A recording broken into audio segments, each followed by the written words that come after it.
The Trail to Answers. Beast with Obsidian Skin. Part 5. Let's get straight into that.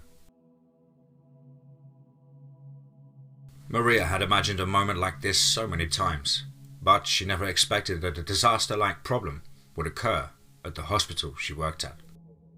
As she hunkered down underneath the receptionist's desk, terrified, she thought to herself, "How could this happen? Just a few hours ago it was a normal day and now this monster is killing everyone." It was a normal day in the hospital. Doctors were treating patients, children were crying that they didn't want to be there, new people were checking in for appointments, etc.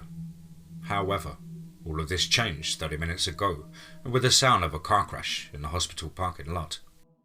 Doctors and patients alike in the reception area who heard the crash immediately rushed out to help, only to discover, upon reaching the crash, there was nothing they could do but watch as a 7-foot-tall monster sat hunched over a body and feasting on it. The screams of terror from the unlucky bystanders caught the beast's attention, causing it to immediately attack them. And the scene was horrific. People were being slaughtered left and right. The ones who tried to flee were quickly caught by the creatures in human speed, dismembered and disboweled and decapitated. And despite the horrific sight she was watching unfold in front of her, the detail that terrified Maria down to her core was the creature was smiling the whole time. After the slaughter, the creature began to make its way to the hospital entrance, scanning the windows leading to the patient rooms as it went.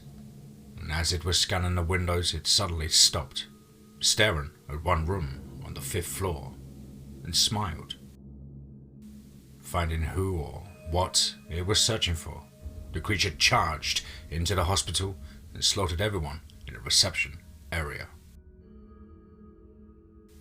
Maria hid underneath the reception desk and cowered in fear, praying she wouldn't be found, when suddenly a person came flying over it and collided with the wall, smashing in the skull. Another person crawled around the side and reached out for help upon seeing her, only to be grabbed by the tentacle-like arm and torn in half, showering the area in blood. And as the screams went silent, Maria creeped out from the side of the desk and locked eyes with the beast. And seeing Maria, the creature smiled, showing blood-covered teeth, and continued to the upper floors, leaving Maria in shock. Making its way to Rick, the creature wasted no time in slaughtering everyone in its path, feasting on some of the corpses as it went. Reaching the 3rd floor, the creature caught Rick's scent coming from the other side of the wall. Unable to contain its glee, knowing that the prey it was searching for was so close, the creature effortlessly smashed through the wall, which revealed the emergency stairs. The creature then heard a familiar voice coming from above. "Did it just smash through the wall beneath us?" The owner of the voice was Rick, the prey it had been searching for. Leaping effortlessly into the air, the creature grabbed the guardrail and flung itself in front of Rick and his friend, and smiled. Pursuing its prey, the creature followed them up to the 4th floor, where it would be tackled through the window and plummeted into the hard asphalt parking lot. Regaining our composure after reading a message for us written in blood by the creature, Frank and I started out our descent to the hospital's reception area. Reaching the reception area, we were shocked to find a young woman in a nurse's uniform swinging a stapler at us.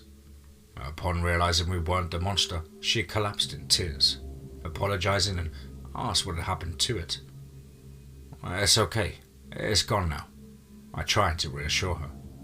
"My friend Frank," I motioned towards Frank, and I were able to knock it out of the 4th floor window. "Is it dead?" the woman asked, tears streaming down her face. "Sorry, but no, it isn't," Frank answered. "Sure as hell wish it was, though." After introductions to 3 of us, me, Frank, and the woman whose name is Maria, went to examine where the creature, we decided to call it Magai, landed on the parking lot. And seeing where Magai fell, we were shocked and realized just how resilient this thing was. The impact crater was about 9 feet in diameter and at least 6 inches deep. Along with sheer size of the crater, there was also a dark purple blood covering it. Evidence that it should have been seriously injured, yet somehow it was able to leave the area in a matter of seconds. I was snapped out of my shock and deep thought by Maria's voice. "Frank? Rick? Look at this." Frank and I exchanged glances and walked over to where she was, hoping she wasn't going to bring up the blood message next to the crater. "What is it?" I asked Maria, and she motioned to the trail of dark purple blood leading from the crater. "It looks like Magai is still bleeding pretty heavily. This blood trail, it leads southwest." "Southwest?" Frank questioned, a look of confusion on his face.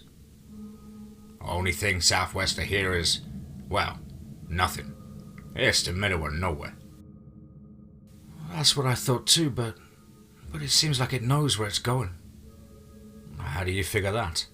I questioned. "My dad loved hunting. He told me about tracking and stuff," she answered. "I'll explain more on the way. My car's not far." Following the blood trail in Maria's car, she told us how her father told her to tell the difference between tracks showing if an animal is aimlessly wandering or if it knows where it is going. And sensing the long drive ahead of us, I took advantage of the time and took a much needed nap. I was asleep for probably about 30 minutes when Frank woke me up by flicking my forehead. "Hey, wake up, sunshine. We're here." Confused, I looked out the car window and saw the trail of blood leading to an old abandoned-looking bunker hidden between trees in the forest. I voiced my thoughts. There shouldn't be anything for the next 15 miles. The hell is this doing here? "Don't know," Frank shrugged. "But the trail leads here. Maria's waiting up ahead." Getting out of the car, I stretched and was confused once again. My arm's better. I also felt no pain from the other injuries, but as this was already a confusing day, I decided to ignore it and continue to the bunker where Frank and Maria were waiting. Examining the area, I noticed a steel vault-like door was dented, and the tabs that would seal it shut were broken off. Since we found where Magai came from, I muttered. "Seems so," Frank and Maria muttered, in unison.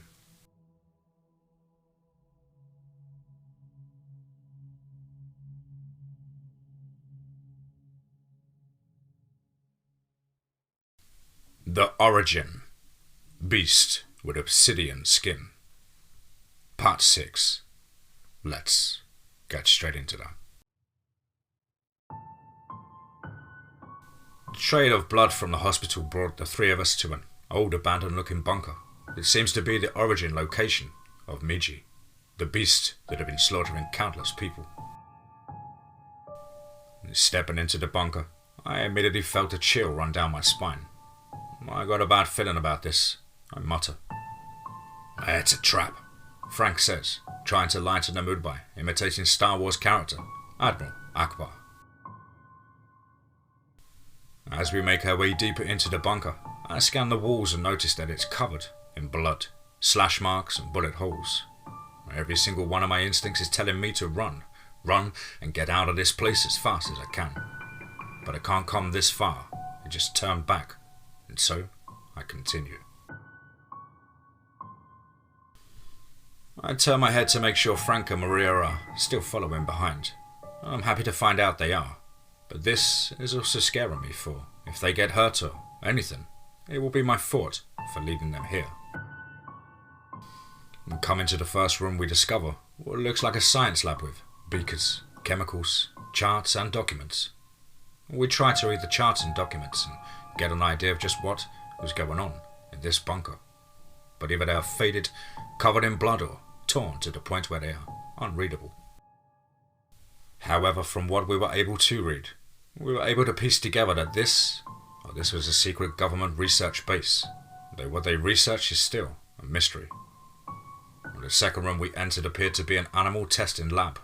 Going on the animal diagrams, cages, mysterious vials containing strange glowing chemicals, and the dissected pigs, chimps, frogs, and other animals on the metal tables. While this room answers some questions like what they did here, it also brings up more questions such as, what kind of experiments were they doing on these animals? What is this strange glowing chemical? And what effects does it have on the body? Little did we know, we were about to find out the answers to these questions in the next room. Now, looking around the third room, we realized how horrible the people working in this place were. It appeared to be another animal testing lab. However, the animals here appeared to be mutated, with armored-like skin, bladed tails, and many other disgusting features. And to my surprise, the charts and documents in this room were still mostly readable, and what was written on them is almost just as horrific as the image of the mutated animals in the room. Research P-001, Head of Chemical M Research, Dr. Mike, redacted. April 7th, 2020, at 08:30 hours. Testing of Chemical M has proven to bear fruit. A rat has survived being administered the drug and has displayed rapid growth from being around 53 centimeters in length to 106 centimeters in a matter of, redacted, days. This rat will be known as P-001 and will be watched for other effects from the chemical. April 8th, 2020, at 1500 hours. P-001 has shown remarkable progress. It is now 238.5 centimeters in length and a whole 4/2 times its original length. The future growth possibilities for P-001 are looking positive and exciting. I will be keeping record of any changes discovered. April 15th, 2020, at 0700 hours. It has been 8 days since P-001 has been successfully administered chemical M, and it is now the size of a capybara, 58.5 centimeters tall and 55 kilograms. While this growth is exciting, what is even more exciting is the new mutations that have appeared. P-001 has the osteorundum-like scutes emitting from its dorsal area. It also has longer and sharper incisors, and multiple other bony armor-like protrusions covering its shoulders, arms, legs, and chest. We will continue to examine P-001 and report any other changes. April 23rd, 2020. Redacted. P-001 has shown more remarkable progress. It is now capable of bipedal movement, approximately 243.8 centimeters tall when on its hind legs, 120 centimeters on all fours. P-001 has also shown explosive growth in its weight form of 55 kilograms to 333 kilograms. Closer analysis indicates that growth shows a sign of slowing down.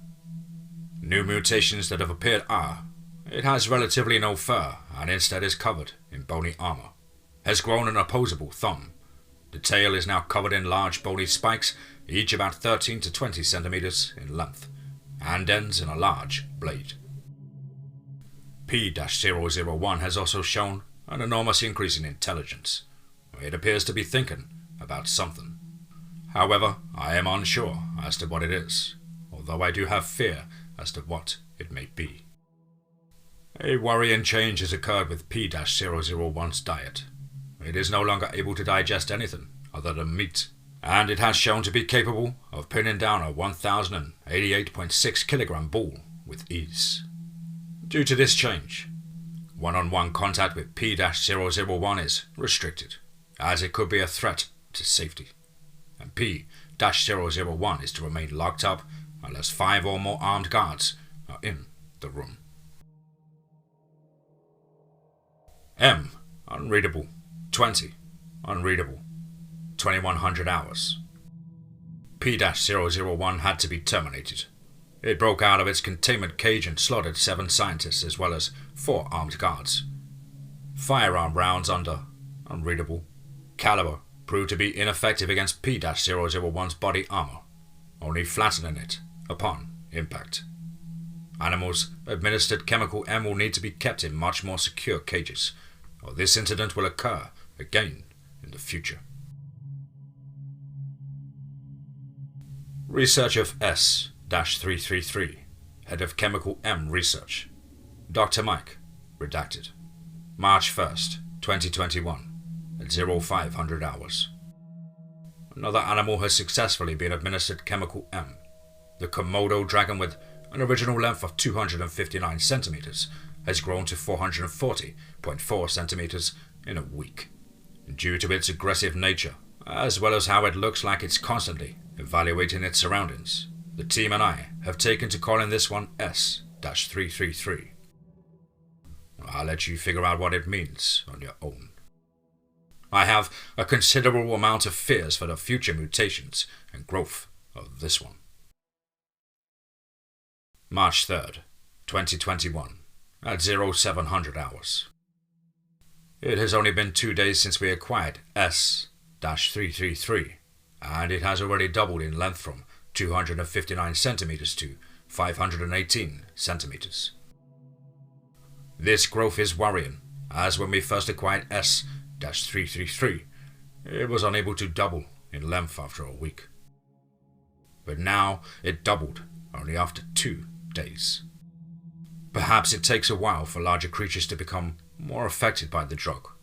Further examination is necessary for conclusive results. March 7th, 2021. Redacted. 6 days after acquisition of S-333, and it has already showed its first mutations. S-333 has grown rows of bony spines, each about 7.6 centimeters long, along its back, as well as 17.8 centimeter long horns on its nose. However, the most worrying mutation of S-333 are the 25.4 centimeter protrusions coming from behind its shoulder blades, as they appear to be the beginnings of wings. Redacted, 2021, at 0650. My fears of the protrusions on S-333 shoulder blades have come to fruition. They have now grown to 61 centimeters long and bat-like wings. S-333 has now grown to an enormous length of 12.95 meters. This worries me, as only a few days ago it was only 7 meters long. The legs of S-333 have also moved underneath it, making it move around much more like a true dragon.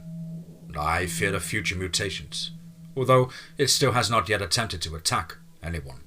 I believe in time we will have a scenario much like what happened with P-001, where it's quickly approaching. January 12th, 2022, 1900 hours. We were completely wrong with S-333's behavior. Although it is true that it started out aggressive, it is now a very kind and loving creature. We are unsure what brought it about this change, but as it is now, we are allowing it to roam the base with guards, of course, should anything go wrong. Analysis of redacted. Head of Chemical M Research, Dr. Mike, redacted. January 13th, 2022, at 0100 hours. That absolute moron, redacted, injected himself with chemical M. For the foreseeable future, he is to be quarantined in a room with multiple guards armed with 50 caliber firearms at all times. January 15th, 2022, at 0552. Redacted, has already shown multiple horrific mutations. His eyes are beginning to turn into a blood-red colour, and with the pupils more resembling a cat's eye, and his skin is becoming a black colour. The rate at which he is mutating is horrific, as both P-001 and S-333 took at least a week for mutations to occur. However, Redacted has only been affected for 2 days and is already showing mutations. January 20th, 2022, at 13:27. The patient has shown an enormous change in behaviour, as Redacted used to be a kind and caring person. They are now ravenous, monstrous, murderous, and psychotic. He has also had more mutations occur. The black skin covering his body appears to have hardened and resembles Obsidian. He has grown 2 protrusions from the base of his arms, and his feet have become scaly and bird-like. January 31st, 2022, at 2300 hours. Redacted has mutated even further. He has grown from a height of 180.34 centimeters to 213.36 centimeters. His arms have changed into tentacle-like appendages that he is able to morph into different shapes. The protrusions at the base of his arms have also grown into tentacle-like arms. His feet now completely resemble a condor's, and with 15.24 centimeter talons. February 5th, 2022, at 22:40. I have just received word that Redacted has broke out of containment, and just as I had assumed, any caliber of round under 50 caliber proved to be useless against him. However, it seems that even the 50 cal rounds only momentarily slowed him down. Even when shot in the head, he was only momentarily stunned. My fears are coming to fruition. These are the reasons why I restricted human testing until we had furthered our research. Well, the rest of the documents were unreadable, except for the titles R-003, F-118. I am curious as to what this one could be. Z-777. Thinking I saw the worst of the documents, I went over to Maria and Frank to see what they were doing. They were huddled together, reading a document I didn't see. When I asked them what it said, they only handed it to me, a look of terror on their faces. I only read the title and first entry before I heard the sound of echoing footsteps approaching the room.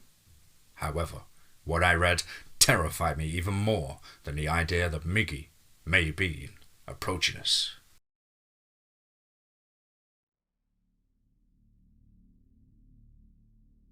Subject Beast with Obsidian Skin. Part 7. Let's get straight into that. The source of the echoing footsteps was growing nearer. In a split-second decision, Frank, Maria and I hid in different locations in a room. While Frank and Maria each hid in lockers, I had to hide underneath the desk at the front of the room. As the source reached the doorway to the room we were in, I was able to hear the sound of the metallic lab floor creak and groan under the creature's immense weight. Due to the sound, I realized whatever it is in the doorway is not Miggy. Despite Miggy's immense size, it should not be able to dent the metallic floor just by walking on it. And as I sat, pondering what the massive entity could be, from the corner of my eye, I saw something on the floor next to me, shining. I reached for the reflective object, which was part of a shattered mirror. And picking it up, I tilted it, being careful not to reflect light that would show it where I am.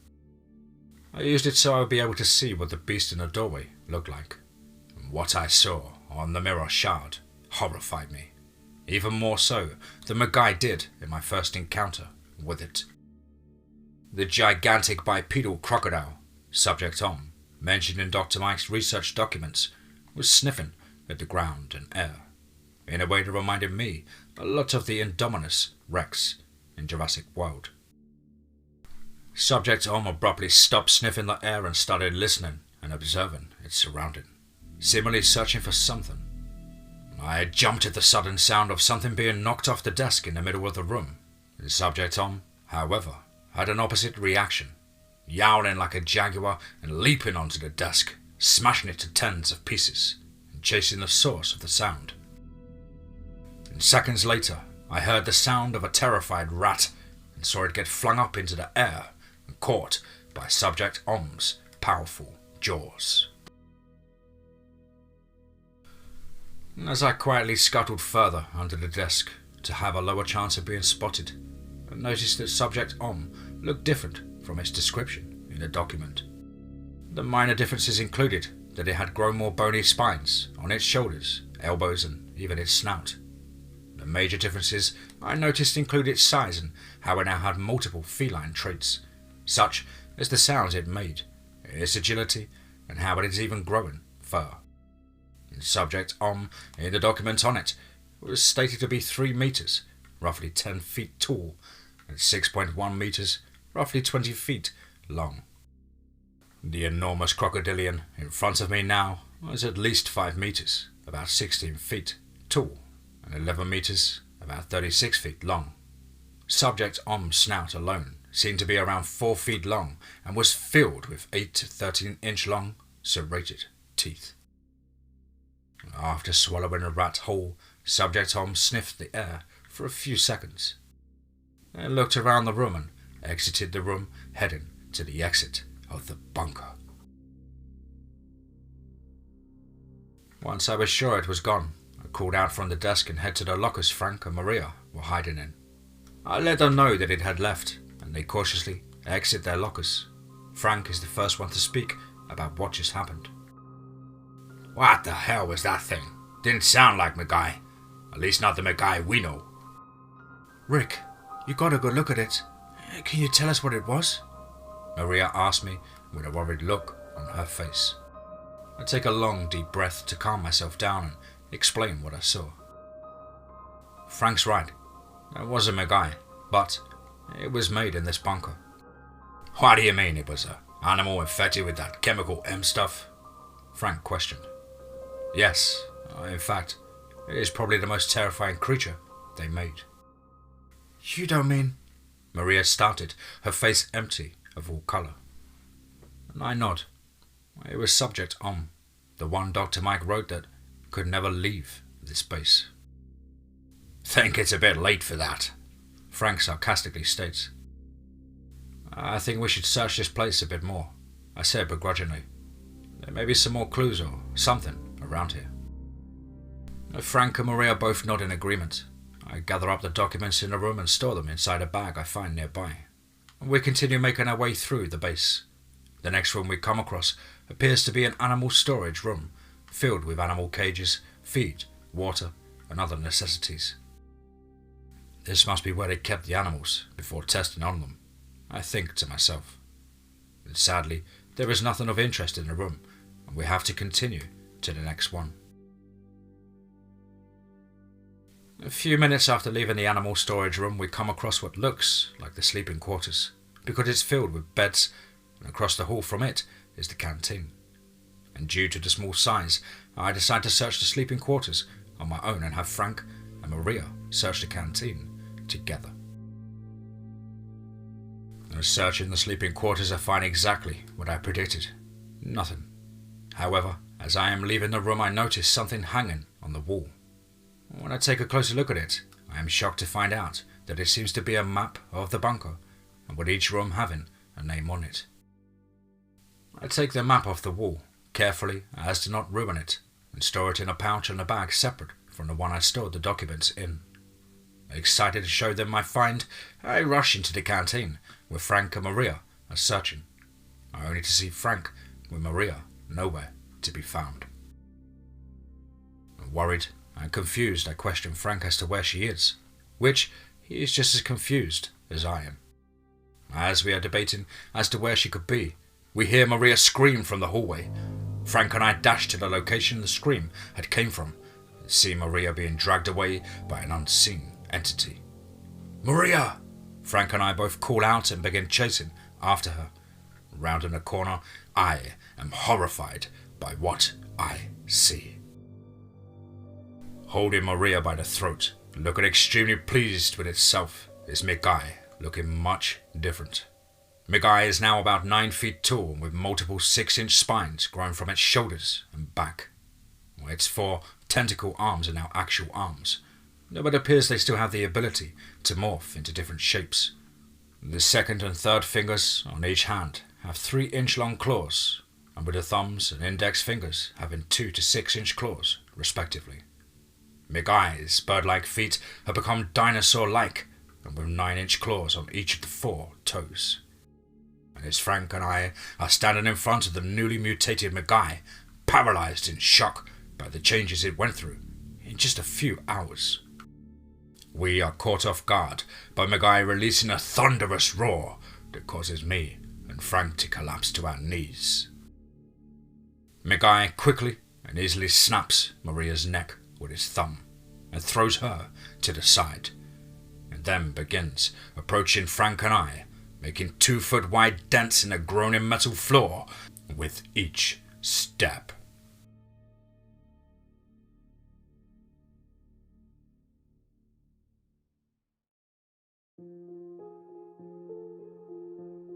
Wow. Certainly another one. Wow. Absolutely chest-pounding and intriguing storyline here. From my good friend, Ak4402, over on Reddit. Author of the Bunker story that I did about a year ago now, I think. Big thank you to you, AK, for allowing me to narrate another one of your works on the show. I do look forward to the finale of this one for sure. And of course, any further work from yourself in the future. Well, guys and girls, another one bites the dust. As ever, please do let me know what you thought down below in the comments box. Please do like and share. It really does help with the channel and our community further. And why not hashtag TeamFEAR and DMT's Cryptid Crew.